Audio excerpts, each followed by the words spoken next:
Okay, boys and girls, I'm going to teach you this new way. Well, it's not really new. Some of you might be doing it already, especially for mental math. But this is called the partial sums method of adding numbers. Okay, so just like the name suggests, we're going to add 59 plus 43, but in parts. We're not going to carry over. We're not going to start in the ones even. We're going to actually start with the tens. So do you see the 50 here? The 5 actually represents a 50, and the 4 represents a 40.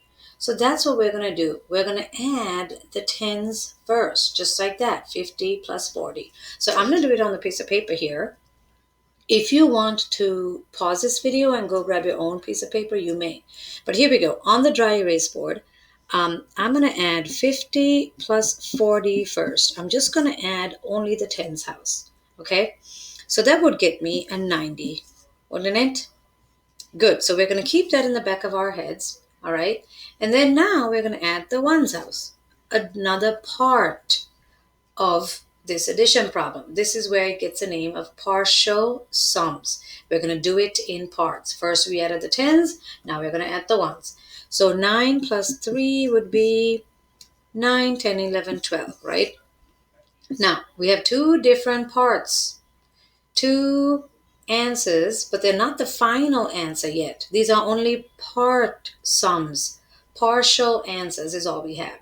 Now to find the grand total of 59 plus 43, because remember that was our original problem, 59 plus 43, we want to add 90 plus 12. We want to add these two together.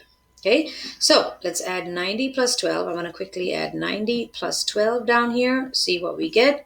Oh, that's an easy addition. 0 plus 2 is 2. 9 plus 1 is 10. Ta-da! We have 102. Now, if you remember, you had the same problem in the first addition practice 1 slideshow. And the answer to that was also 102. But there's no borrowing, there's no carrying over in this method. What's nice is you just have to do it in two parts and then add the two parts together. So when you do mental math, this is what I do most of the time. I start with the biggest place value. I add those two numbers together in my head. And then I go to the next place value and I add those two numbers in my head. And then I add the sums together to get the final sum, 102. Okay, now let's look at what I want you to do on here. So I want you to show me all this work that you did on a piece of paper on the tens column right here. So the tens were, let's see, what did we add? We added a 50 plus a 40, right? And we got a total of 90. That's one of the partial sums.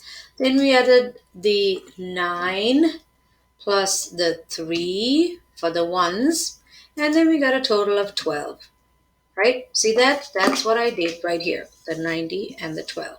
And I just showed it on the table right there. Now the final sum, to get the final sum, remember what we did? We added the 90 plus the 12. So you go here and you add 90, this number, plus the 12, to get a grand total of 102. So your final answer is 100, 1, 0, and 2. And actually that should show up in blue. I'll make sure it shows up in blue when you type it in. It will show up in blue just like that. Okay, make the font a little bit bigger. There we go. So the final answer is 102. Now, in the next problems, I don't want you to show me the borrowing. I want you to do the partial sums way by showing me filling in this table. Remember, if you forget, you can always go back here, click on here to find the video, and this will play back for you. Okay? Hopefully you can get this done. If you have questions, let me know. If not, go back and watch this video and see if you can figure it out for yourself. All right, good luck, everyone.